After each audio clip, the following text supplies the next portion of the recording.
Hello everyone, this is Shambhi from Designhill and your host for the day. I hope you and your families are keeping well and safe, taking all the precautions and taking care of your near and dear ones. Welcome again to yet another event by Designhill, and today we will be talking about how to find your own path as a textile designer. This event is brought to you by Designhill, world's leading creative marketplace that caters to the creative needs of businesses and individuals alike who can source high quality designs from professional designers. Through its print on demand marketplace called Print Shop by Designhill, you can also buy 50 plus unique products with thousands of artworks created by a world class community of independent artists. So, moving ahead, let me introduce you to our amazing speaker for today. We have with us Gloria Franco. Gloria is a successful freelance textile designer living in Spain. She has created her own design studio called Gloria Surface Pattern Design. With an online store available, she sells licenses for ready to use patterns for textiles. In 2020, she created an Instagram account to help other artists during the pandemic. In 2021, she has created her own brand of scarves named G&Silk. She has also featured many artists from around the world. Welcome, Gloria. Would you like to say a quick hi to the audience? Oh, Gloria, you'll have to unmute yourself. Gloria, you'll have to unmute yourself. Just a second.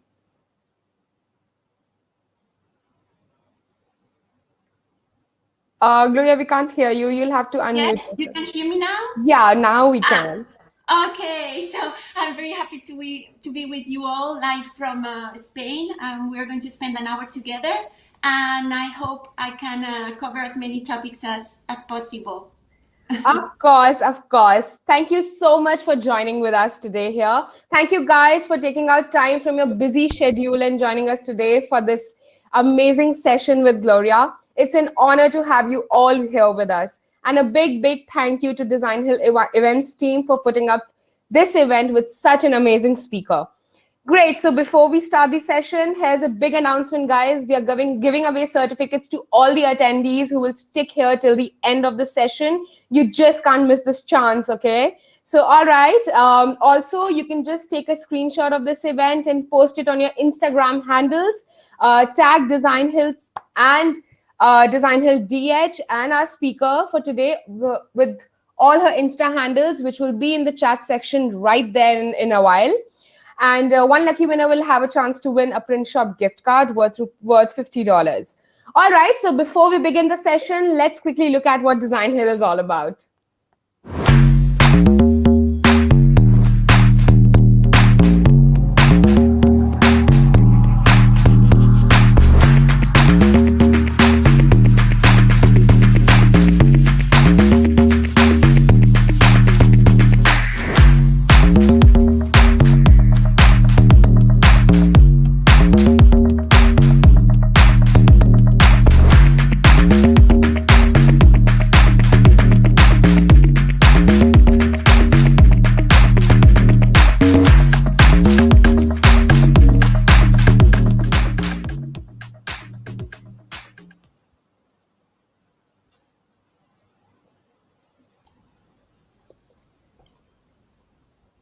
All right, so that was all about Designhill, and now we are all set to start the session.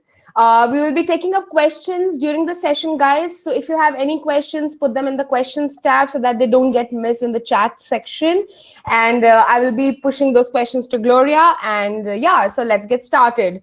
So Gloria, my first question to you here is, the fascination of drawing evolves with time, and gradually you tend to make differences with your make changes in your drawing patterns and everything. What was actually the inspiration for you to take up textile designing as a career? Well, for me, the most attractive part of using a surface pattern as a support for my art is that I don't intend my art to end on an exhibition. What it's appealing for me is that it ends on daily use objects, so I can bring a touch of joy and color to everyday life. That's the part that's most appealing for me about surface pattern.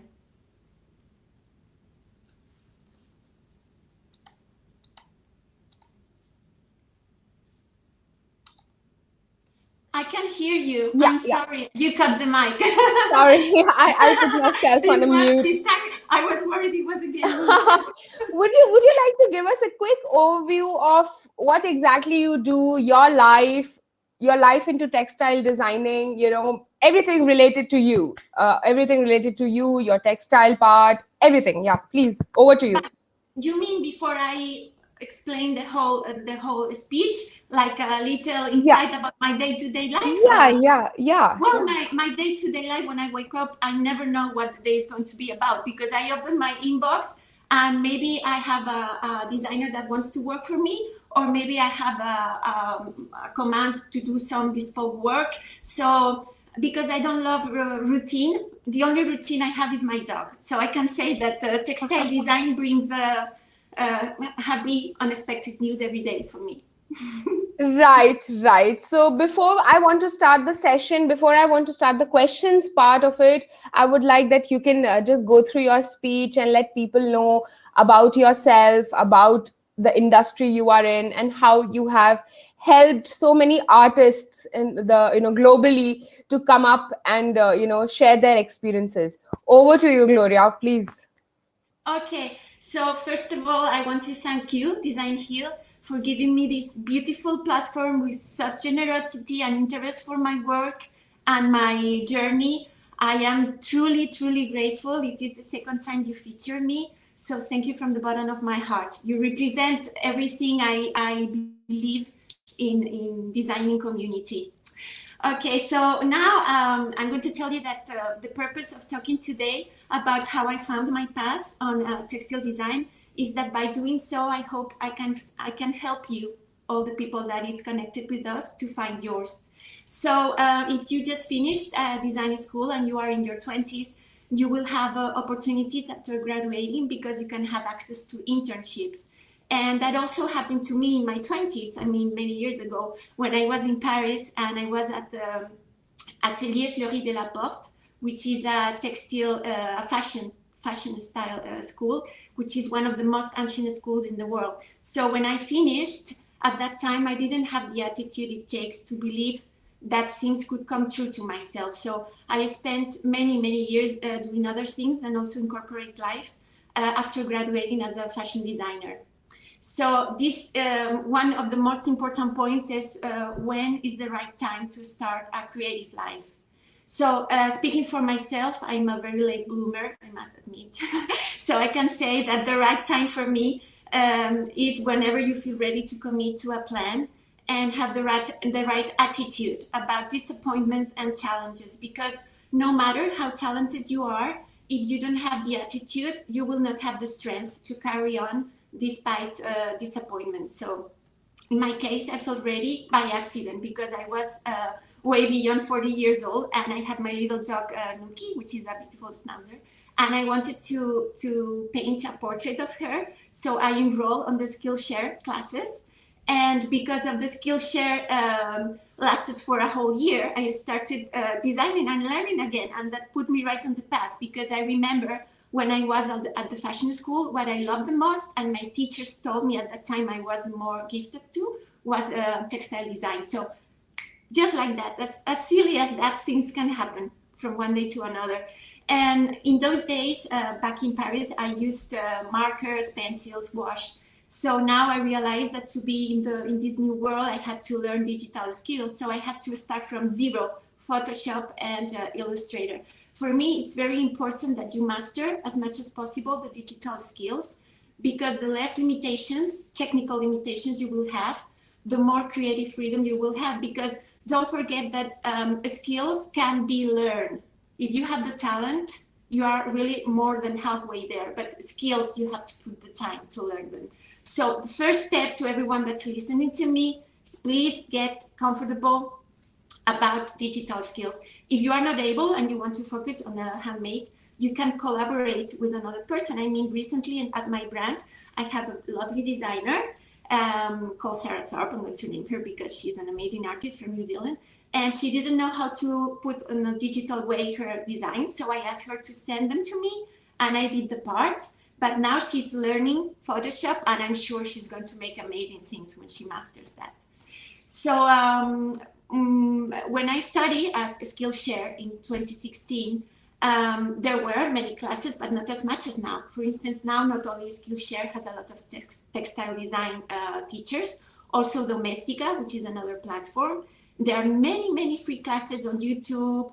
I mean, books, things have evolved a lot. So when I was preparing this speech, this webinar, I decided not to name any teacher, because who am I to recommend one over another? Now I'm on the professional side of it, and maybe I lost track of some new classes that are really amazing.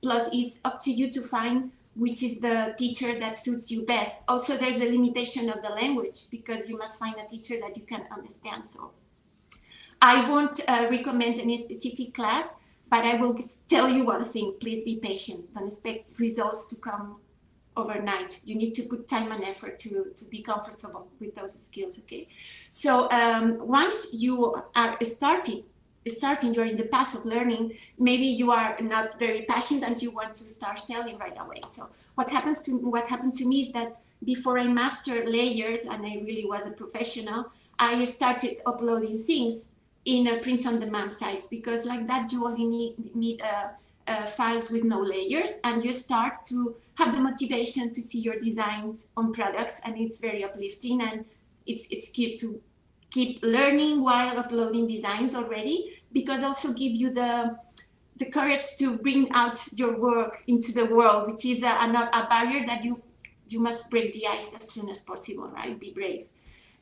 Once you feel that you are ready to send the files to your clients, because you did learn that on your own, not through a school, you need some kind of professional validation. And I was thinking, okay, I think I'm ready, but I don't know if my files are okay to be sent to clients. So I look for that validation in Patterbank. Those guys are really supportive and amazing. And once I got admitted there and I started selling my designs at Patterbank, I knew I was ready for the professional life, and that my files were just fine to be sent to clients. Now, this goes about plateaus. Okay, first you study, but when you finish your studies, that's where the question of the webinar really arises. Like, where do I find my path? How do I find my path? So in this webinar, I'm going to point different directions without getting very deep into each direction, just pointing out for you to write down and consider which is the perfect path for you. So when I finished studying and I thought I was ready, first I thought I was about getting an agent, because even if you have to pay an agent a commission, they work for you and they move your designs, they attend the fairs, they travel for you. Why didn't I get an agent? But very simple, because I didn't have a strong portfolio at the time. I didn't have enough body of work to find myself an agent. But if you do, please, by all means, try to find an agent. You will have more time for the artistic side of it. So agent is a good thing. Being part of a bigger studio is also a good thing, especially if you are a classic artist, which is really masters like watercolors and traditional techniques. There are always job opportunities if you you master your craft and you do the classical designs like paisleys, watercolors. Don't hesitate to send your work to studios. It can be a good path for you. Then there is also an option which is platforms like Make It in Design or Textile Design Lab, or all things like many of my colleagues enroll in those kinds of platforms. For me, that was not an option, because I didn't want to stay on the student side of the textile design. I really wanted to dive on the professional side of it. I didn't want to spend times showing my artwork for reviews, comments, likes.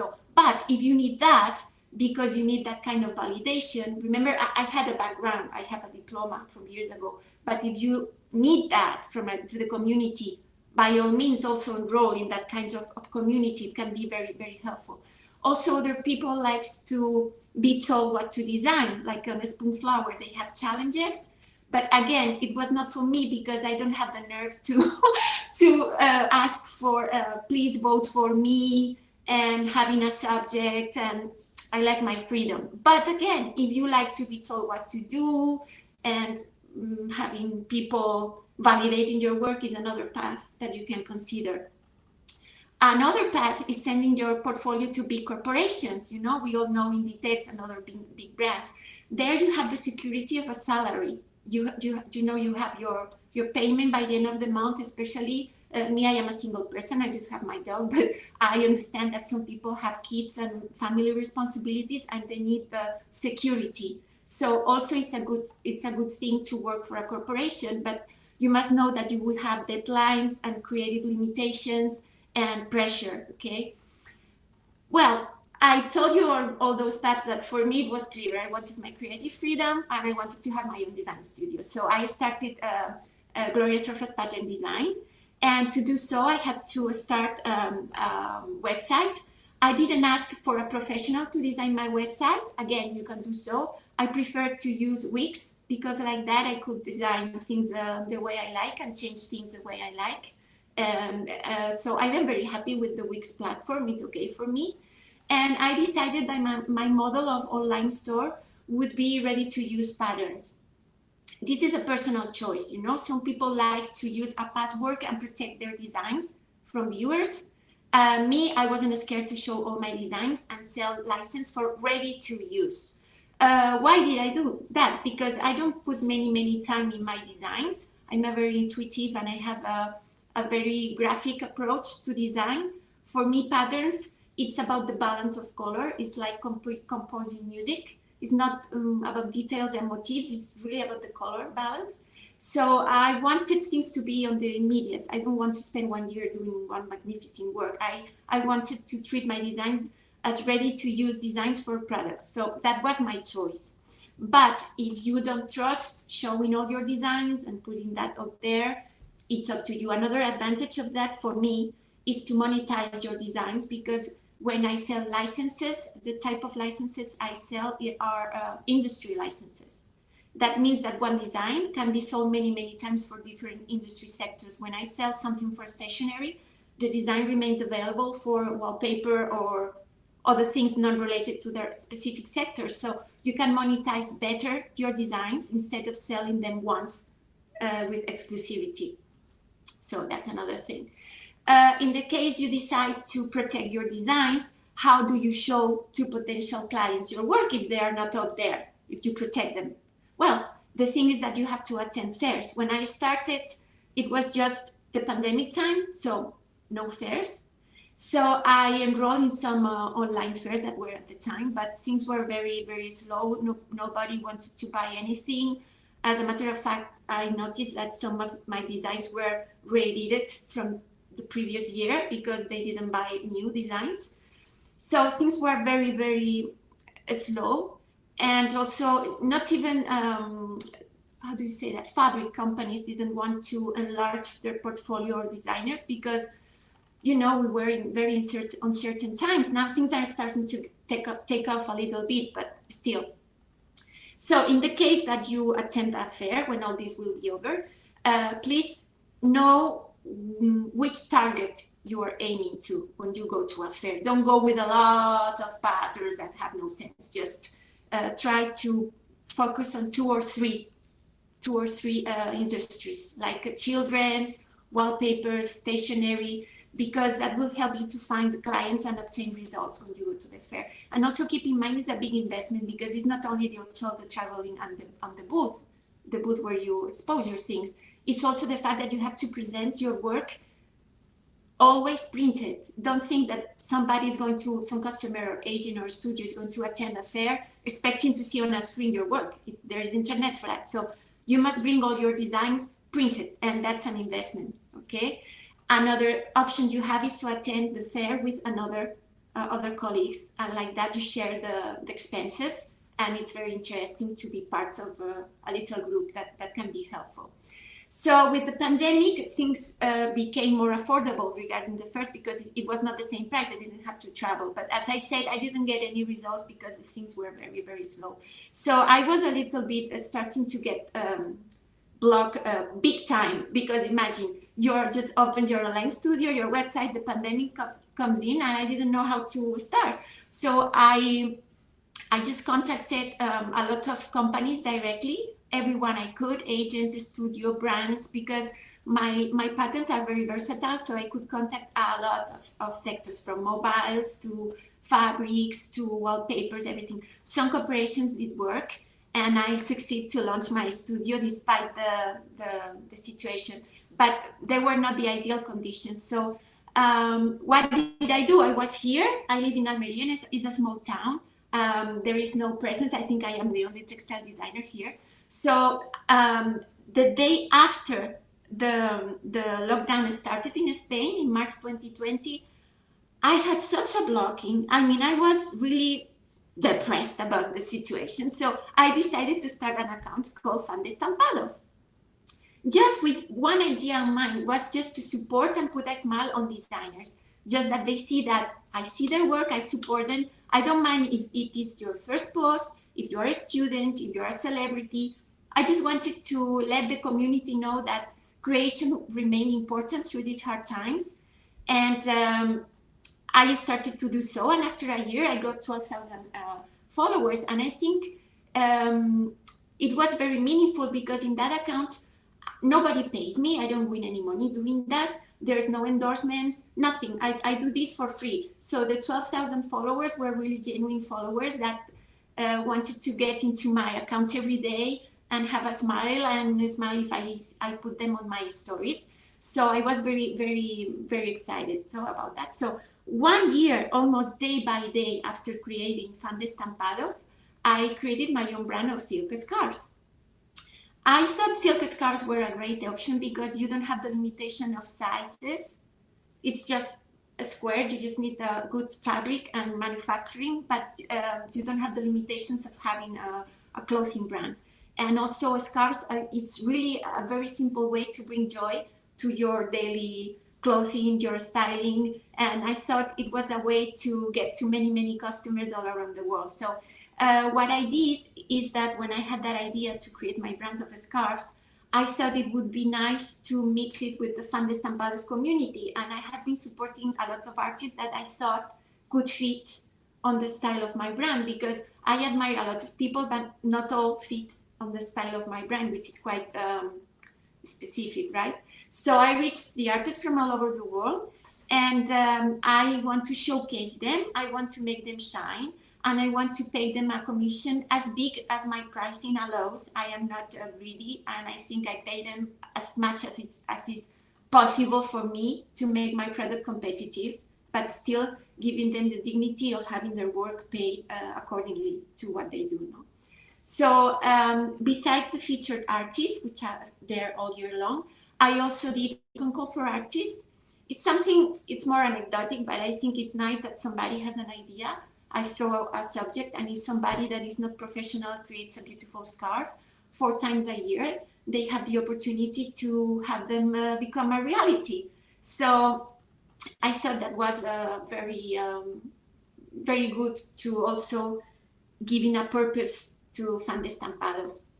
Of course, with G&Silk, I had to create another Wix website, another online store, so more work, and also arrange to have worldwide shipping to all the scarves, and also create a new social media. So now I find myself with the Instagram of my dog, which was something that I did for fun, and now I have the G&Silk Instagram for the scarves, the Gloria Surface Pattern Design Instagram for my studio, freelance studio, and the Fan de Estampados, where I share the work of others. So I have to take care of 3 different Instagram accounts. So you can say I'm not bored. Then now moving from another subject. Okay, let's talk about people that wants to sell the products, not only the designs, as me. So I must tell you that during the pandemic, the textile world has changed a lot, and the fashion retailer world has changed a lot, because now there are many, many platforms that help independent artists to sell. There has been a shift, an amazing shift, and also the drop shipping method is great, because with the print on demand, you send your designs like you do in print shop, and you do the product and you sell it. But with drop shipping is another method where you can, the customers purchase the design directly on your online store. Then you send a commission to the drop shipping manufacturer, but you have the control of keeping track of the purchases. So it's a very good way also to sell your products. If you want to start your own brand, there are and selling your own products, there are multi-brand platforms. There are many of them. So besides my store, I place also my scarves on a platform called Flying Solo, which is based in New York, and does a great job. It's the entrance in the United States for independent artists. They do a great job promoting, also giving the possibility for your work to appear on big publications. And besides Flying Solo, there are others that they don't sell your products, but they showcase your products. So just keep looking, because there are a lot of new opportunities to place your products with a little investment, because sometimes you need to pay a monthly fee to be there, but other times it's for free. So you can investigate all the different options, right? Also, another way to get showcased is to send your designs to publications. Janine from Uppercase did a really nice post on her blog. They have blogs, they have magazines, Origins magazines too. So don't hesitate to send your themes to magazines from the sector. That would also help you. Another thing that is changing is that Instagram, as you have noticed, has many less views or likes. I don't know how to put it, but I think it's because now they are focusing on videos and TikToks. I think I'm a little bit too old for these things, I think. But if you feel like creating TikToks and videos, that will help also very much to promote. If I had to use 2 words to explain what got me here today with you, those 2 words will be, without a doubt, generosity and passion. If you have passion for learning and for your craft, for textile design, every day you wake up motivated. Passion is amazing. And generosity. I've been generous with people in Fan de Estampados, but it worked out like a boomerang. Came back to me because I did a nice post about Covadonga Jaquete. Covadonga has a lifetime experience in patterns in the biggest brands in Spain. I mean, she's a lady with an impressive curriculum. And I made a post about her mantones de Manila, which is like a big scarf that she does, not a traditional Spanish scarf. And her brand is called Alter Manila. And with all the gratitude in the world, she called me and she said to me, listen, I want to be like a mentor for you. I want to help you because you helped me. And that's how she helped me to find a way to create my scarves. So you see the beauty of generosity. That woman that doesn't know me, that has a career, impressive career. I mean, she's an impressive artist. She felt gratitude towards me and wanted to help me. So remember, passion and generosity, passion and generosity. And now to end this speech that I hope I'm not boring you. As I said, when I promoted this webinar, I said, I promised you I was to talk about common mistakes. So grab a pen. Here comes the common mistakes I see. The first of all is the lack of passions.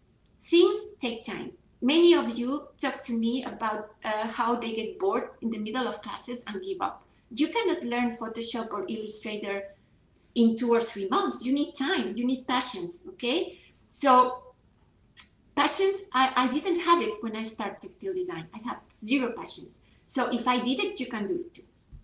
Then the lack of self-esteem. The other day I watched a documentary about Grace Kelly. We all know Grace Kelly. I mean, come on. She told a friend that she got 250 no's before getting a yes. Mrs. Grace Kelly. That means that you must not feel a no is a bad thing. I have been told no many times. I have never regretted the work I created for each proposal, because every time I was growing a better artist. So please don't be depressed because you get a no. And now, as an entrepreneur, I'm on the position where I have to say no. I have a brand, and sometimes our work is very good, but it does not fit within my brand. So keep in mind also that when you get a no, sometimes it's a matter of different visions. Don't feel that you are not appreciated, okay? But sometimes it's also a matter of poor digital skills. As I said at the beginning, to present things, you must present things in a professional way. Review, triple check that everything is okay. Because me, when I get work that is not well done, I give another opportunity, but that's because it's me. I'm a freelancer also, and I get on your shoes. But don't expect people to give you another opportunity. I mean, try to sell things right from the start. Another big mistake is adding services to your website that you don't like. If you don't like creating logos, don't add that to the list of things you do. I mean, focus on the things that you enjoy as an artist. You don't have to prove you can do a lot of things. Stick to what you enjoy doing. Another big mistake is asking other designers who their clients are or who their manufacturers are.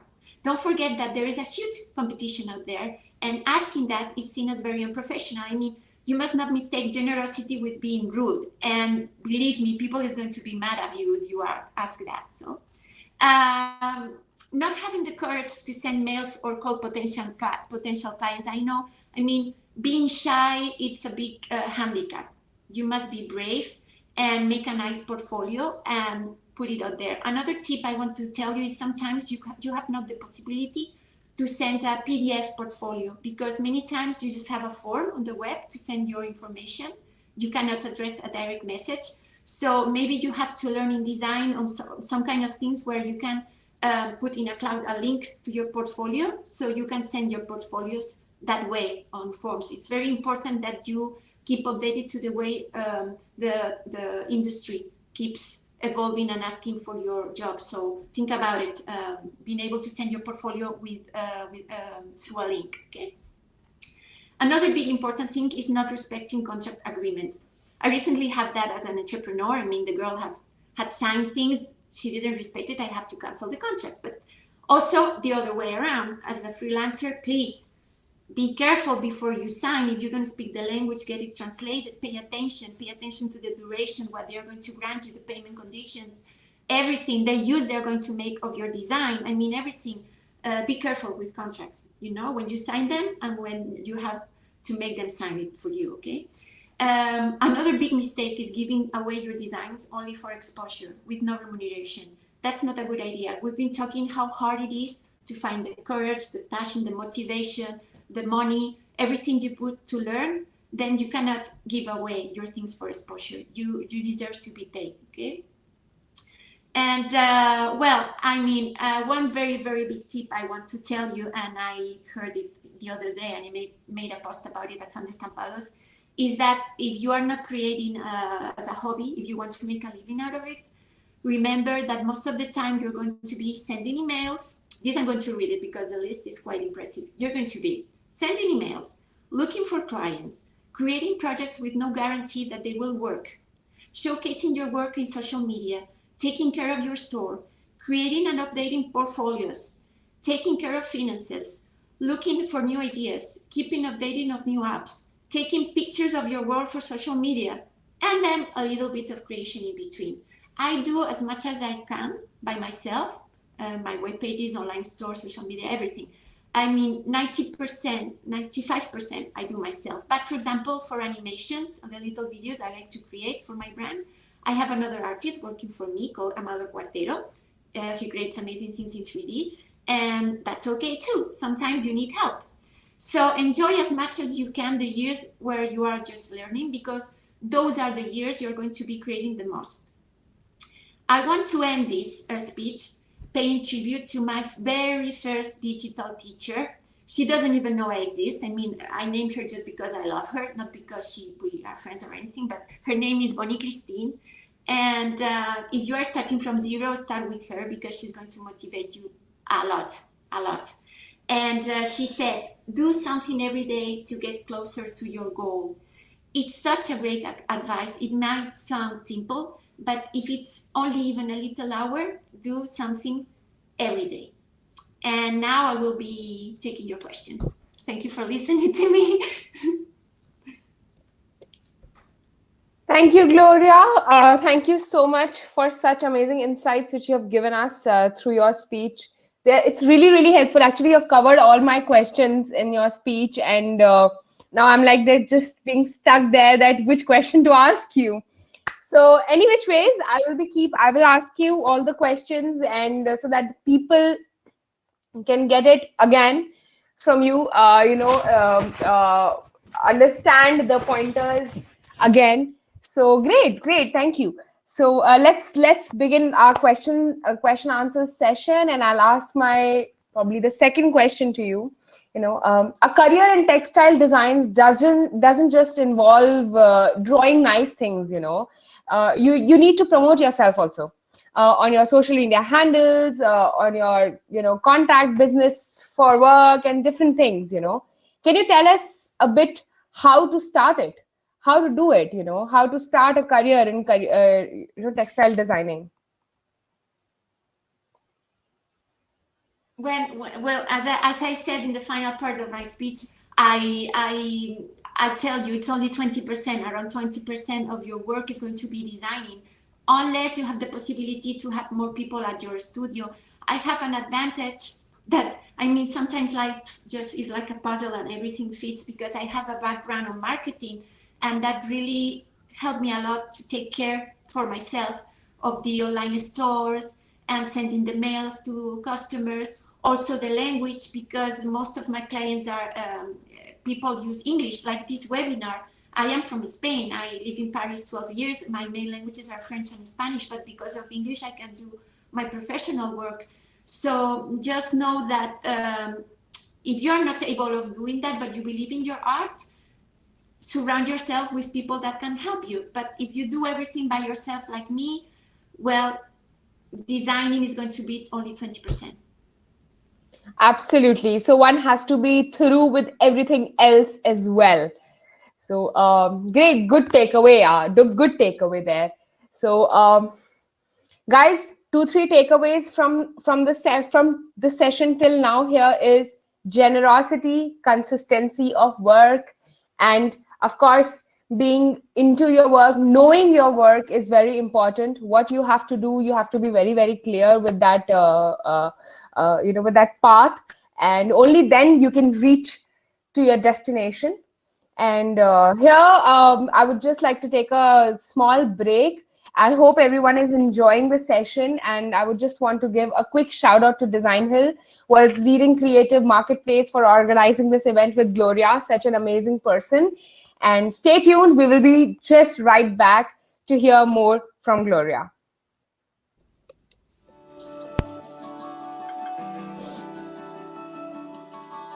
Clarmax is a full-service video agency based around video production. We created a brand that fit our identity at the time, but as we've evolved as a company, we found that original brand didn't quite fit our aspirations anymore. Finding a partner to rebrand your entire company takes a lot of time and effort. Finding Designhill was an incredible lifeline. Designhill offers a money-back guarantee. If we don't like any of the designs, we get all of our money back. The stuff that we ended up with were well beyond what we had been seeing on other creative services platforms. After creating a simple design brief by answering some questions created by Designhill, we posted, and within a few days, we had over 250 entries. Designhill's platform made it easy to communicate with all of the potential designers. Eventually, we picked a winner. In addition to a logo, our designer also created a letterhead, business cards, and banners for all of our social media platforms. With Designhill's help, we now have a brand that meets our aspirations. We're ready for the future and everything that it's here to bring.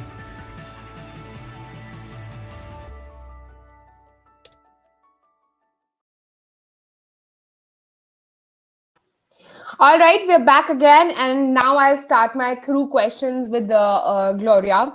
So, Gloria, you have a very distinguishable art style, and it's very difficult to do textile designing.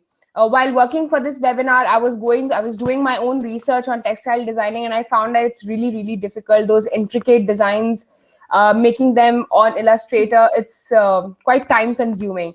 Can you tell us how you arrived at it, and what is the exact message which you aim to bring across from your artwork?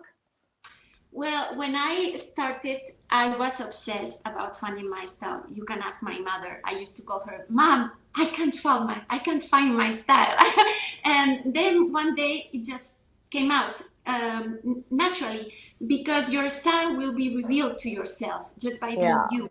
Once I aligned who I am, what matters to me, the messages I want to convey with things I do, because I don't work accordingly to trends or for a studio or for a brand. And now it's very fluid, everything related to trends, because of also ecology issues. You don't want to throw away clothes just because the season is over. So, I mean, I think I popped into this world in the perfect timing for my philosophy, because now I fit in the system.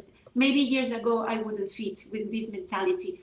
But believe me, style will come to you working, and being yourself. Align who you are with your work. And So one would gradually evolve with time. yes, but you must trust yourself. The things that have worked the best for me are the most crazy ideas that I got. I trust me. I swear. I mean, I have a crazy idea, and that's what the client like. And if I try to play it safe and do what I think might be sold and look for references, and that doesn't work. You must believe in your instinct and be you. But again, that needs self-esteem, confidence, and maybe it's something that you don't have in your 20s. That's why I say timing, it's perfect. Absolutely right. Absolutely right. Gradually, slowly and gradually and steadily, you will receive what you want. Right. Absolutely there. So great. So my next question again, coming back to my questions, before I take up the questions from the question tab, I have a couple of more questions to ask you through. So the style will change over time, and techniques, crafts, and ideas are the foundation. How do you think one can incorporate these running trends and technologies into the world of textile designing? I love to keep learning, and for instance, oh, you see my dog there. Sometimes you start learning something. It happened. I will put you an example. I started to use Fresco because it was an app. It was exciting to mix vector brushes with raster brushes, but then I came back to my Illustrator separately from my Procreate for the rasters. I mean, it's good that you convince yourself what works for you. There's nothing wrong not using what is the last trend. I have made classes with, for instance, Jorge Arevalo, which is a designer I love very much at Domestika. He doesn't even use Adobe programs.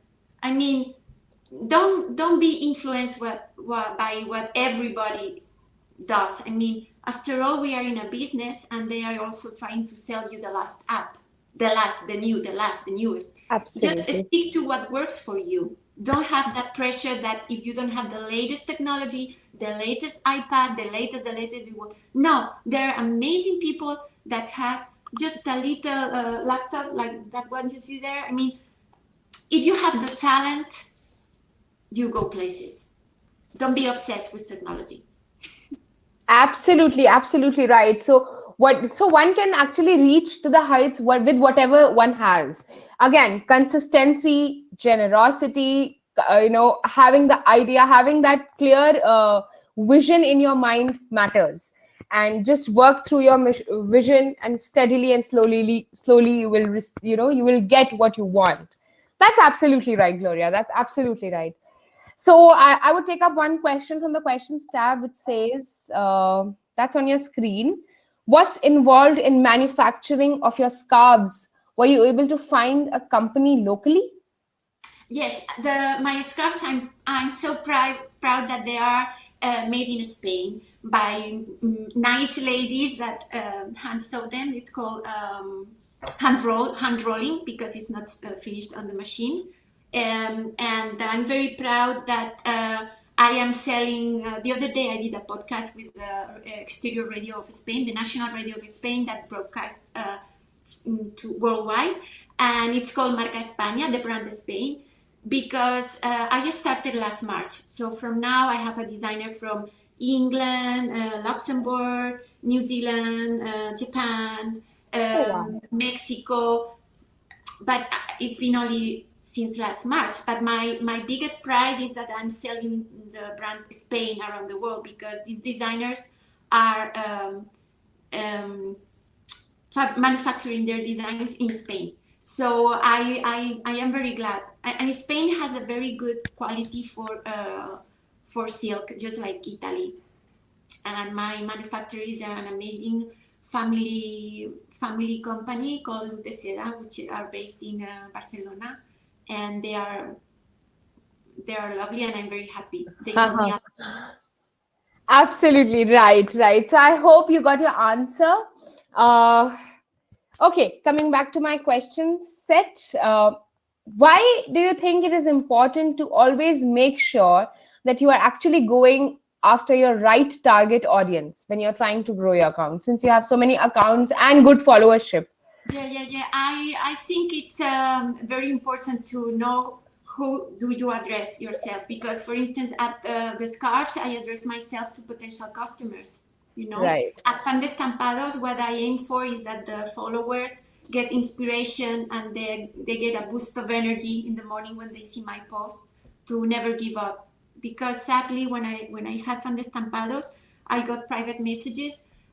Imagine I do a post, I say you're amazing, and in private she says, I'm about this close to give up because things are so slow. And I say, no way, you can't, don't give up. Stick to your craft. I mean, come on, you're so talented. So it's important that every time you make a post, you know the target of the post, and also keep it professional. I have an account, as I say, with my dog. I mean, if I want to post a silly thing, but keep your accounts professional.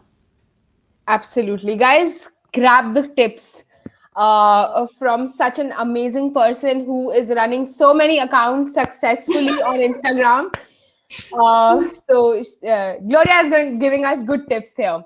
So Gloria, you have so many accounts and you keep posting on those accounts. As you know that both captions and images play an important role in building any social media pages, any social media page. Share some tips with our audience about how to choose just the right image and the caption tone. Okay, so when I post at Gloria Surface Pattern Design, when I started, I came out with my slogan, which is "Let's create together." So "Let's create together" was I wanted to give the potential customer a visualization of how my pattern would look on their wallpapers or a mobile phone or something. So I needed mock-ups. So basically my post at Gloria Surface Pattern Design started with the mock-ups. And that is very funny because it brings me back to the generosity aspect. I used and I bought like all the Creazi mock-ups I could, and I was always telling people, use the Creazi mock-ups, use the Creazi mock-ups. And then I create my brand, and I cannot fabricate all the scarves. I need to showcase sometimes virtually the scarves. So I needed mock-ups. And then Magda and Jacob, which are in charge of the Creazi, they contacted me and asked me if I wanted to let them use my designs for their mock-ups. And not only that, they proposed a collaboration where they have created a silk twill, because there are many silk mock-ups, but with twill, the specific silk I use, or cashmere, and my packaging and everything. And now I have a beautiful way of showcasing my designs because I cooperated with Creazi. That is, I say that because I was coming back to generosity, which is very important. But your question was about how to showcase things. So in my case, when I do posts of what I want to sell, I try to use mock-ups. And in Fan de Estampados, I don't repost things just by reposting things and that's it. I even contact sometimes the artist to get information if I cannot get on the web information, because for me, I want to show the art, but I also want to make shine the artist behind the art and explain a little bit. Sometimes if you take the time to read, there are amazing struggling backgrounds and life stories that are really, diseases, hard conditions, living in a country with very dire situations. It's not only inspired what you see, but also what you read in the caption, to make you feel that you are very lucky, that you have access to a lot of things some people don't. So I hope that answered the question. Sorry Absolutely. for the long answer. I'm Spanish, we speak a lot. No, it's pretty insightful because one has to understand, every different genre will have different posts, different captions. And it's very important to understand what type of captions are actually important, because I myself read through the captions if I'm scrolling through Instagram. So yes, definitely a great point by Gloria. Great. So I'll ask my next question, which actually intertwines here. What do you consider is the most challenging aspect about being a working artist on social media platform? The most challenging is being depressed by not having likes or followers. That's the challenge for me. Right. Okay, so let me tell you something. You have two choices: live for the likes or live for promoting your products. I mean, it takes a lot of maturity and self-esteem or serenity, or I don't know how to put it. But in the beginning, I was very concerned that I do a great post and I say, oh my God, they're going to love this. And I have 30 likes. Okay, you never know. But then I stopped obsessing about it. I just do the post. And I'm going to give you a tip. This is my approach for social media as a designer. For me, a post is like planting a seed. You plant a seed, leave it there, and maybe it grows, maybe it doesn't. But sometimes you get a phone call or a message because somebody, it has happened to me, it's true. Oh, I saw you on the social media. I would like you to create for this or for that. So just leave it there. Don't focus on the likes. Forget about it, because otherwise you lose the joy of sharing your work. And there is a joy in putting your work out there, because, and also in Founder Estampados, maybe sometimes I make a post that I really like and it has really no repercussion, but maybe it touches the life of 1 or 2 followers. And they say, thank you, I didn't know that. And maybe I open a door for them that they didn't know. For me, that's enough. So your question was, what is the most challenging? I think at some point or another, we all feel depressed when you look and you see nobody like your post. Stop it. It goes nowhere. It's going to block you. It does you no good. Just keep planting the seeds and it will work. Absolutely, Gloria, absolutely. But my next question to this is, it's again interlinked here. You know, like, if somebody is on social media, is a working artist on social media, is a freelancer on social media, you know, social media success is all about testing the waters and adjusting your sales accordingly. Still, one has to measure the metrics. You know, what are the key metrics which you would measure, which you would recommend to track the success of social media pages? Okay, I am not into, because I said I have my social media, I take care of it. And I receive, no joke, I receive 2 or 3 mails every day from people that wants to help me to boost my social media. Right. I'm not interested in that, because I like to keep things honest. I do promotions on G&Silk because it's a finished product that I need to sell. So of course I do some marketing campaigns there, some ads, that's it. But on the other accounts, I do 0 promotions. Why? Because like that, I test the waters, okay? Right. Because I did a post with the most liked posts of Founder Estampados, and those are genuine posts. If a post has 1,000 likes, it's genuine. It's not, I didn't get there through promotion or endorsement or anything. It's genuine. So through Founder Estampados, I really have an idea, because it's not only my work that I share a lot of different artists. And there I know, for example, last time I tested the waters, I realized that textiles with dark backgrounds were the most liked, for instance, just an example. So Founder Estampados helped me a lot. And from time to time, I'm going to keep sharing what is the most liked to help you to knowing what is the most liked on textiles. Absolutely, absolutely, guys. The links for Gloria's Instagram accounts are already there in the chat section. I have also shared across the CTA links to everyone. Follow, check out her accounts. They are really pretty to watch through. They are really pretty to scroll through as well. So go ahead and check them out. So Gloria, my next question again is about challenging aspect of selling on social media, of finding work on social media, how to earn money on social media. Well, that I got some offers to have endorsements, like they say, you promote my class and I give you, and I didn't want to lose the essence of my brand. So I am sorry, I cannot help you with this question, because my philosophy is to be completely altruistic. You say in English too, altruistic? Yeah. I mean,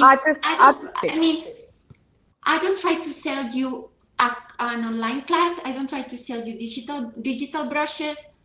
I want to sell my scarves. That's what I want to sell, or my designs for licensing. So I don't do, how do I put that? I don't focus on selling things to my colleagues. Other people sell that, online classes or digital assets or things like that. Me, I want to help my community. That's one thing, for free. And then I promote my job, my licenses, my scarves.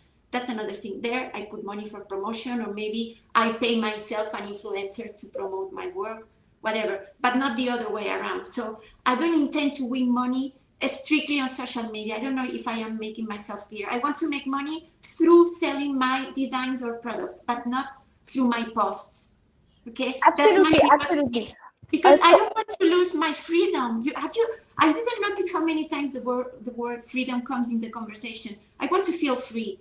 I don't want people that comes into my account to say, okay, she's recommending me Bonnie Christine, for instance, because she gets paid. No, I say to you, she's great, period. I mean, I'm not getting any money from that, okay? I want to absolutely, remain absolutely. independent. I want to be independent. So I am sorry I cannot give you tips on how to monetize your social media because it's not my démarche. It's not what I do.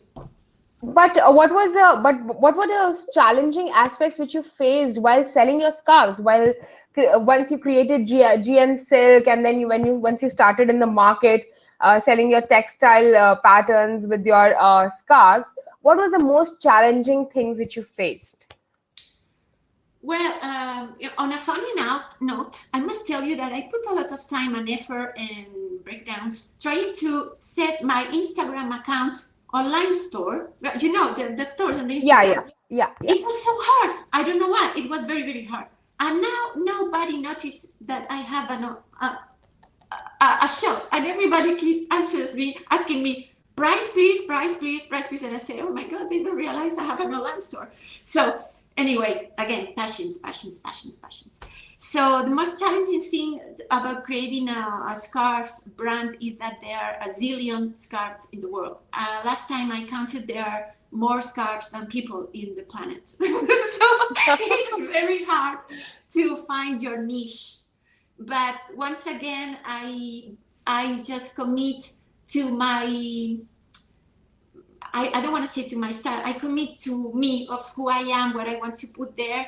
And I'm noticing that many people has the sensibility similar to mine, and they get a little plus on my scarves because it's not like a Hermes scarf with 6 months of work and 2 years to be made. I mean, it's a scarf that wants to bring joy, an important message about equality or mental health or change. Or I try to bring through the scarf a little poetry into your daily life because they're very simple designs. I mean, they're very wearable. They're not for special occasions. You can go to the market with my scarves. So I just try to have fun. For instance, I do customize scarves for pets, like because as I told you, I started trying to design my dog. So I thought I had to close the circle. So now if you send me a picture of your dog, I can do a vector cool image, and then you have a very high quality silk scarf with your dog. So these are the crazy ideas I was talking about. Just I know it's challenging to create a scarf, a brand of scarves, because there are a lot, but you have to believe you have something to offer. Absolutely, and that passion will take you through on social media. Yeah, absolutely, absolutely, correct there. So great, great. While you were giving your speech, you talked about the common mistakes one goes through. My next question to you is, what are some of the common mistakes which you have made during your journey, and how you have overcome? Give us tips how you have overcome those mistakes. That's top secret, my friend. But I would say to you, one of those moments that shoot me now, of deep shame. When I was starting, I used to tag everybody on the Instagram because I thought I mistake tag with hashtag.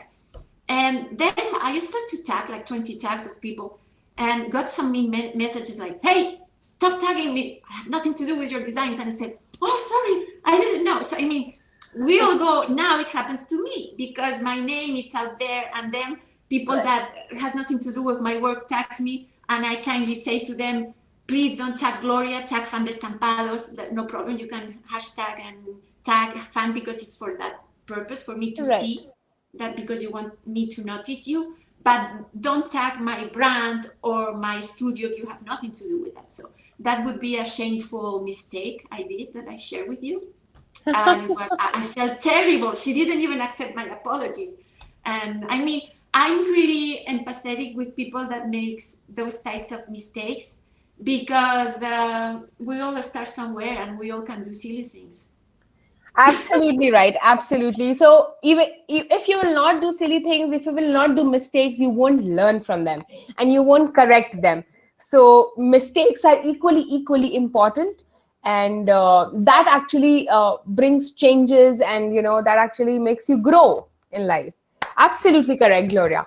Great. So we'll take a one more question from the questions tab, which is on your screen. Do you think that is good to have many types of painting styles as watercolor, acrylics, just Photoshop, Illustrator, collage, etc.? If no, can you tell us how to choose one style? Well, I started that, as I told you, with Bonnie Christine, and she focused on vectors. But then I discovered Procreate. So in my particular, I don't do watercolors or I can turn the computer, but here I have all my watercolors. I have a cart with the paintings. Sometimes I go to the other room and start painting and say, oh, it's too messy. And I go back to my Procreate because it's cleaner and easier. So in my case, I have two lines. I adore vectors. I just love them. That's my element. I feel very comfortable. But then I was obsessed with finding a floral language of my own, my floral handwriting, because we all do florals, all textile designers. It's mandatory.